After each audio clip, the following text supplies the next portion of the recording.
Good morning, good afternoon, good evening. I'm taking a look at the new Benchmade Undercurrent Water Series knife for you guys and kind of give you my opinion on the situation. Background of me, I am a commercial diver. I have been for since 2008. I historically have used pretty much Spyderco knives. My original and first knife, kind of as an adult, about 2002, was this guy. This is a Benchmade 100S H2O knife. I've had this since 2002, like I just said, and this is an original knife. This was made of H1 steel, even before Spyderco made H1 knives out of H1. I use this for backpacking when I first got it, because it carries really well in a backpack and it doesn't rust, if you're familiar with H1. And I like to carry this knife horizontally on my belt now. I don't so much anymore because I've just kind of retired it because I've had it for so long. So when this knife got released or announced and I saw pictures of it, I said, oh my God, I absolutely have to have this, because this is the grandpappy to the new Undercurrent. This has been always a great knife, really versatile, and I loved it. Now these days, I tried after this one, I kind of want to retire this one. I tried a Spyderco Waterway for a while. That had a great sheath, but that one didn't work out. It was a little too long, so when you wear it horizontally on the belt, it would stick out to the right of my hip and would snag on stuff. I don't have it with me today, but I bought a Spyderco Mule Team Magna Cut, custom made a taco sheath out of Kydex, and I, did a fancy bit with the handles, took all the hardware out, used G10 rods, epoxied it with marine epoxy all together so there's no steel hardware in it so it won't rust. That works really well, but it's a little, I don't like really pointy knives for use on the boat. I like a knife with a kind of a bull nose like this one. So when this got shown, the pictures of it, I was like, this is perfect. So my knife knowledge, I use a lot, I have a lot, almost all salts, Spyderco Spidey Chef, Salt Series Siren, Spyderco Caribbean, favorite knife, Spyderco Pacific Salt, Native 5 Magna Cut, like a little dragonfly in here. I have Atlantic salts at work. I've had a couple Salt 2s, a smaller version of this. And I said the Waterway didn't work out, so I sold it or traded it, and etc. So I know what works and what doesn't work on the water, and especially for fixed blade. How big is too big? How small is too small to wear horizontal carry on the front pocket, or vertical carry on kind of on your right hip? There is kind of a magic formula for how well they work.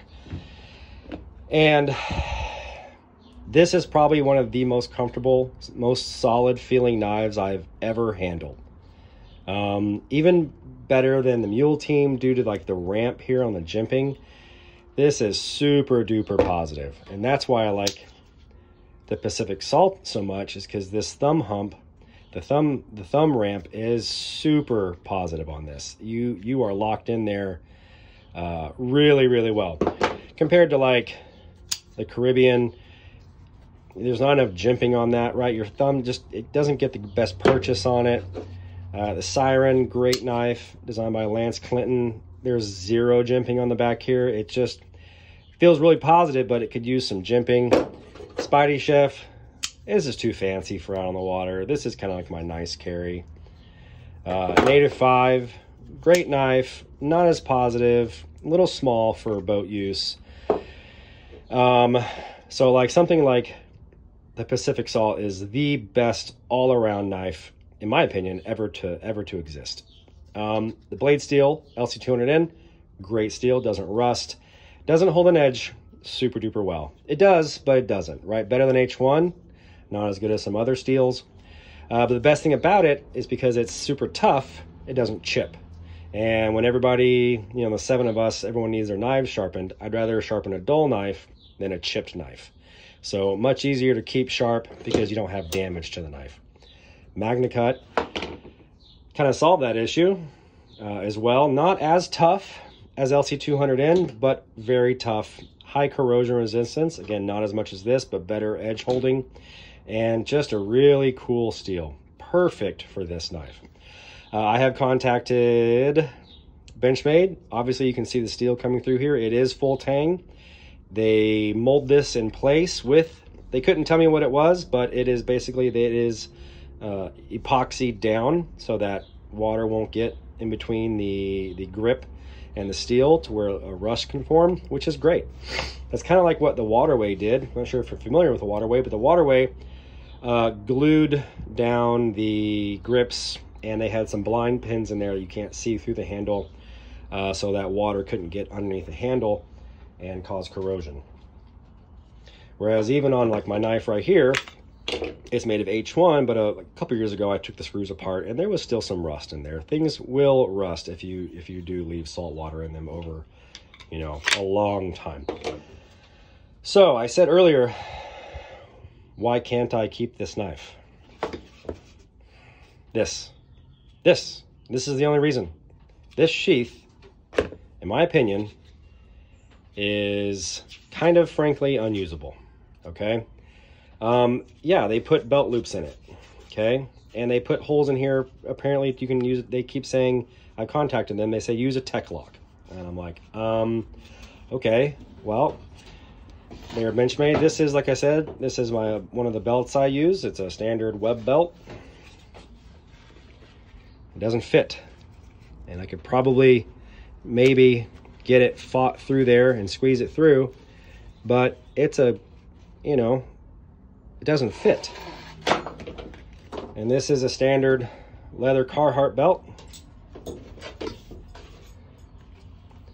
It doesn't fit. And yes, I have fiddled with this, and you can, like, you can really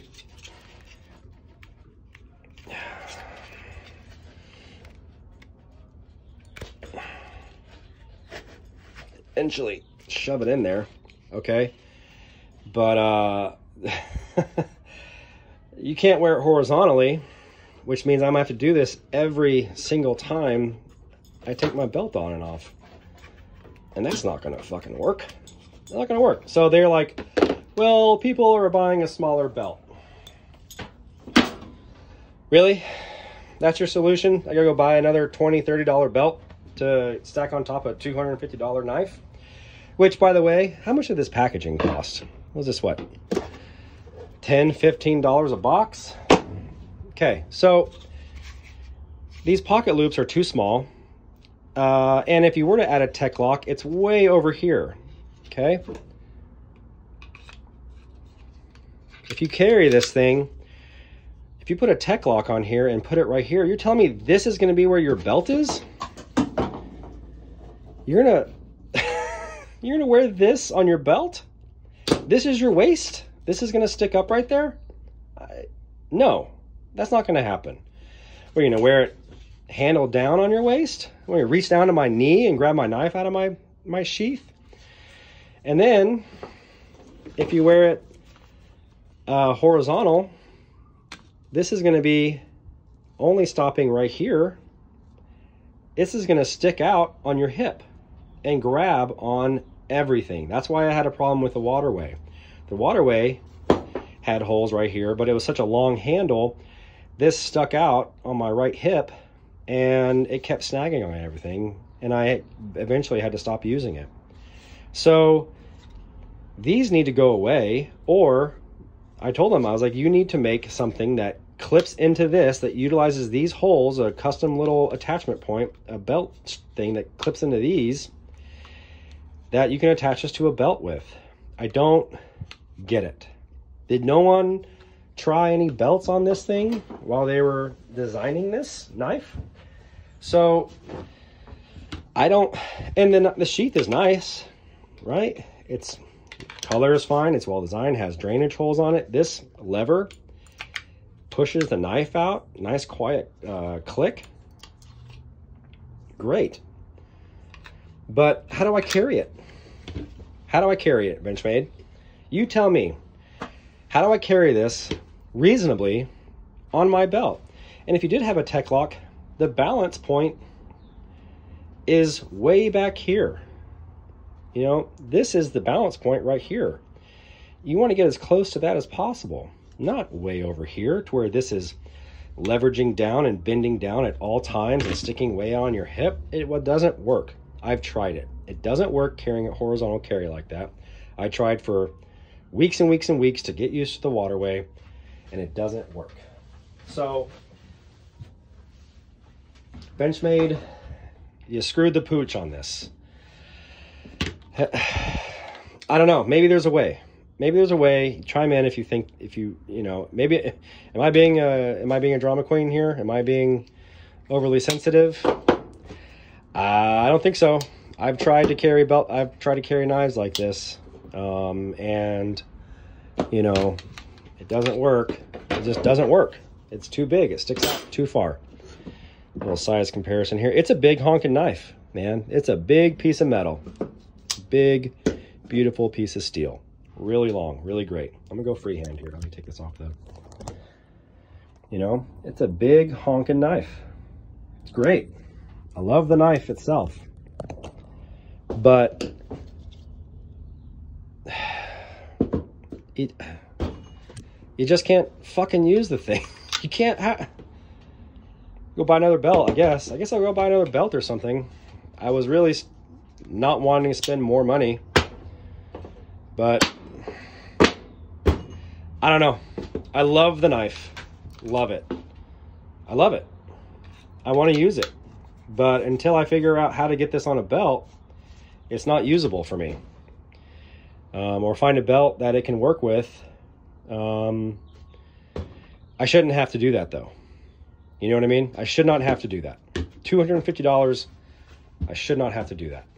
And so maybe I'll make a follow-up video in a week or so and update you with how it's gone. But yep, that's it. All right, well, thanks for stopping by.